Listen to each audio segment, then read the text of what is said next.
Hi everyone, it's me Darlene. I am back to talk about the moving company again. I'm going to be doing that for several months, and I'm going to explain to you in this video why I will be doing that.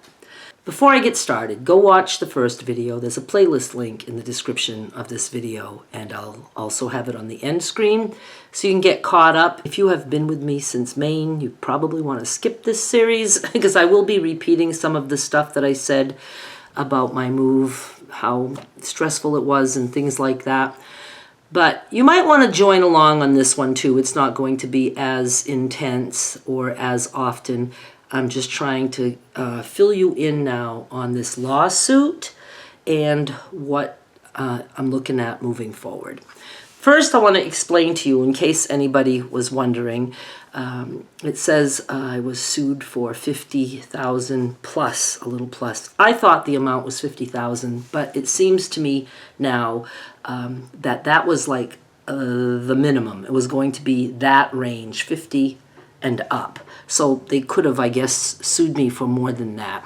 And I'm looking at what my lawyer has been telling me. Nothing that I'm reading to you at all right now is from the agreement. It's just my questions back and forth with my lawyer. And she explained to me that I could say 50,000 plus. So that's why I have that little plus sign in there, because I don't want to say something that's false. And yeah, so I'm being very careful.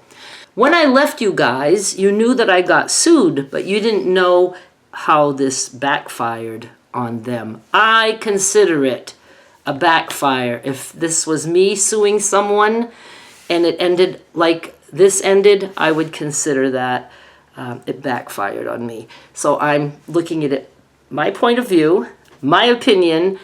I feel like this backfired on them because they sued me for $50,000 or more. But I have permission to tell you this. I'm the one that's going to be getting payments, not them. So it backfired. They sued me. I give them nothing. They give me something. And the only reason I can think of that they would do that, again, my opinions, wait, I got to stay signed in because I'll be looking at this here. I wish I could just leave it signed in. The only reason I can think of that they would file a lawsuit to try to get money out of me, but be willing to end up paying money, is because they thought, maybe, this is a scenario that's possible, they thought that I would be so scared and would just go running. I never even contacted them. My brother said, contact them, just make a deal with them. Don't even get a lawyer involved. I didn't even do that. I knew that I did not want to sign any confidentiality agreement. And I don't like saying confidentiality agreement all the time because it's kind of long. So I'm going to say CA. CA is a confidentiality agreement. I don't know if that's an official way to, shorten it, but that's what I'm going to be doing in my videos. I knew I didn't want to sign anything. I knew that they would make me sign something. So I called a lawyer. And I am going to tell you about how I found out that this lawsuit was there and what I went through even just trying to find a lawyer. Ironically, the first one I called is the one I ended up going with. A whole lot in between that I didn't choose. So I got a lawyer on board, and I made it very clear to her that I did not lie. And I've even realized now, I've learned that there's a difference between something that's false and something that's a lie. And I never got the real definition as to why those are different, but I'm, thinking a lie is something maybe that you know is not the truth. You're not telling the truth on purpose. False is something that I could have said that was false, not intended at all to be a lie. Like if I said I got sued for $50,000, that wasn't a lie. That's what I really thought, because that's what I saw in the lawsuit paperwork. But it was false because it's $50,000 or more. It's okay. There's a difference there. I love all this shit. I already have lost track of my thoughts, so let me edit up to this point. Okay, so far, I let you know that I think that they were shocked that I didn't jump all over them and say, I'm so sorry, oh my God, I'll never speak of you again, please, please, please, please don't sue me, please, please, I'll sign whatever. I didn't do that. They knew over the 2.5 years that this dragged out, they knew that I was willing to go to trial. I knew it. Let's say that. I knew I was willing. What they knew, I don't know. I can't speak for that. But I'm guessing they did not expect me to hold out this long, because I don't think they thought that little old me would be willing to spend the money I spent on my defense.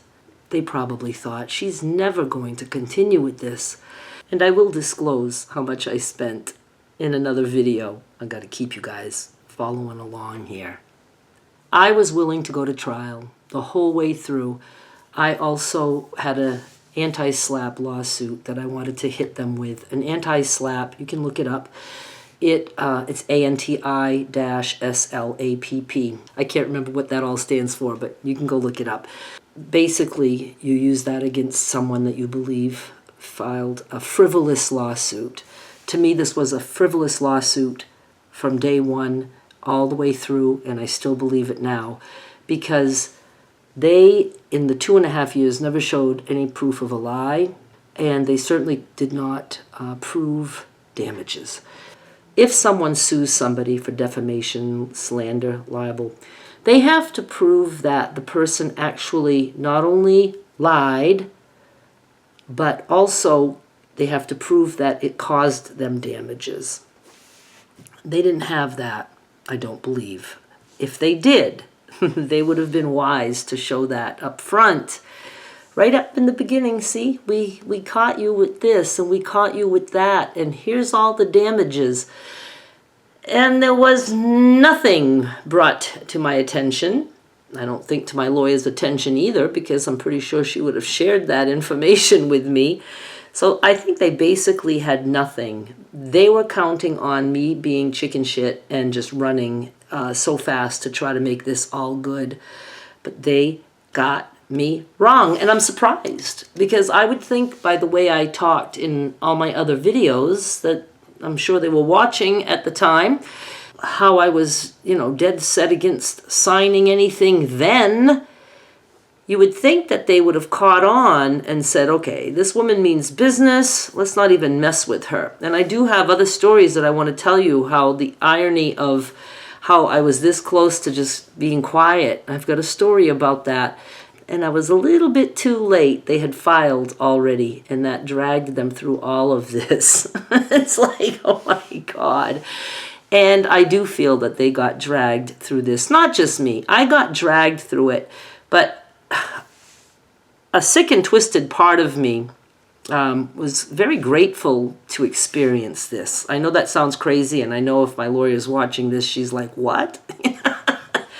But I knew once the storm started to clear, I would be able to find the good in this. And the good is that I did stick to my guns as much as I could. And I'll explain that again in an upcoming video, why I ended up signing anything at all. I pretty much got what I wanted, except I'm not allowed to say their name. And that does drive me crazy. It does. I could have held out even for more, I believe, now. But the risk was getting to be really, really big. And I thought, okay, I've taken enough risk up until this point. Maybe we can just settle this, and then moving forward, I'll find a way to feel better about this. Of course, I feel better being able to talk to you guys about this. And we're going to have a series continuing on for at least 5 months, maybe more, because what they have to pay me is going to be done in 5 monthly payments. I'm going to say like the 3rd week of each month. The first payment is supposed to come in April, this month, around the 3rd week. If they were to skip a payment, there are consequences. I'll just say that. If I were to breach the agreement, there are consequences. Like if I say their name, accidentally. That's why I'm very careful with the way I talk, because I was so used to saying it repeatedly that, sometimes I think I might say it, but so far so good. When I asked my lawyer probably 100 times, that's an exaggeration, but maybe close, about what I could talk about here, she said I was very interested in being able to talk about the payments. And she said, you can absolutely bring your audience along for the series. You can post updates when payments arrive, as long as you don't disclose amounts or name whoever or share any identifying details. And so I'm going to be reporting every time a payment arrives. So we're just going to see what happens, right? So make sure you at least check in when I have my payment receive or payment not received video. And if you guys think this is all petty and all that stuff, what they did to me through that whole move, and not just to me, to others before me, during me, and after me, the same things that I was told are still being told to others. This is why I wish so much I could name them, because they haven't stopped doing what they're doing. And that just breaks my heart. It breaks my heart. And I remember one time just copying and pasting to my lawyer and said, look, this just happened to them. This is why I fought this. I still wish, though, I regret not going to trial, but it was going to be very risky. Very risky. It could have cost me way more than what I already paid out of pocket. The good thing about the trial, from the way I understand it, win or lose, if they would have won or they would have lost, I would have been able to speak their name. That was very, very important to me, and I was willing to take huge losses just to be guaranteed that I'd be able to speak their name and use their name again. But I also don't trust everything. I learned a lot. I mean, the legal system is not for justice. It's really just to settle, whether it's outside of court or inside of court. And like my lawyer said, you walk into a courtroom and it's like walking into a casino. You just don't know if you're going to win or lose, even if your case is perfectly clear. I feel like mine was. I believe my lawyer feels like mine was, because she fought hard too for me. It's just a risk, and it would have been a lot of money. There was even a risk, I don't really think there was a risk, of me having to pay them something. But with no proof of damages, I find that would be very hard to believe. So it's all a hot mess, but I would have been able to supposedly use their name, but I just didn't want to go through all of that. That could have taken a lot longer. It certainly would have been a huge expense, and no guarantees. This way with the agreement, I couldn't use their name, but I was guaranteed money unless they don't pay. But, there is a set amount there waiting to come to my mailbox in 5 monthly installments.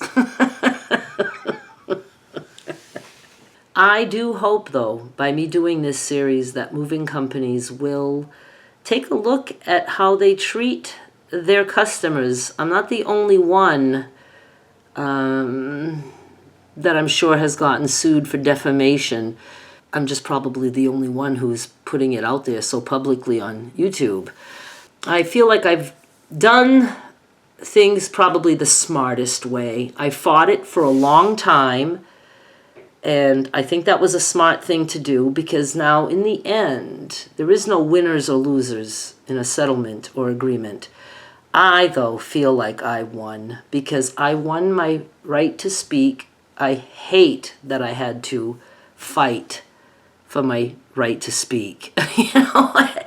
It just makes me very sad that something like this had to go on this long. I don't understand that. To me, when things were filed and there was no proof at all, no evidence at all, to me it should have gotten thrown out. But I'm not a lawyer, and so I don't know how all that stuff runs. I'm just a person, I think, with a lot of common sense. And not dumb. I'm not a stupid woman. I did a lot of reading about defamation and all that stuff when I started talking about all this. I can't handle how things worked out. I can only look at my choices that I made, and I do not regret the whole moving series that I did. I will never regret mentioning their names back then. I certainly am not going to regret this series, even if they want to start saying, hey, she's not supposed to say this or that. Whatever. I'm going to deal with whatever. I'm doing what's good for me right now. Finally, I regret that I took the videos down. I didn't have to take my videos down. I could have left them up there. But of course, my lawyer is going to advise me. It's probably, shows good faith if you take them down. 2.5 fucking years. And I'm also going to come back and show you the analytics on what that series was doing for me and how it dropped immediately when I had to stop talking. Well, I didn't have to. I did, because I wasn't going to try to dig a hole deeper than I was already in, right? Because that wouldn't make sense. I'm not a stupid woman. Let's go back to that. So I did as I was asked to do, but boy, a couple times I told my lawyer, I'm talking now, I'm talking right now. Because I was not happy that I had to keep my mouth shut through all of this. But now I get to talk. Yay! And I guess that's it. I'm going to stop now. I really want to try to keep these videos short because I want to touch on a lot of different little topics, things that I learned, things that I think went well, things that I think didn't go well, and it's just going to be healing. I'm going to now start to release all the stress from the past 2.5 years, really 3.5 years, because I did go a whole year just with the whole move and all that shit. That was stressful too. It was even stressful just leading up to the move, calling all the different movers and all that stuff. It was a wow. I can't believe I survived all that. All right, that's enough. Thank you so much for watching. Please subscribe. I'll be back with more soon. Bye.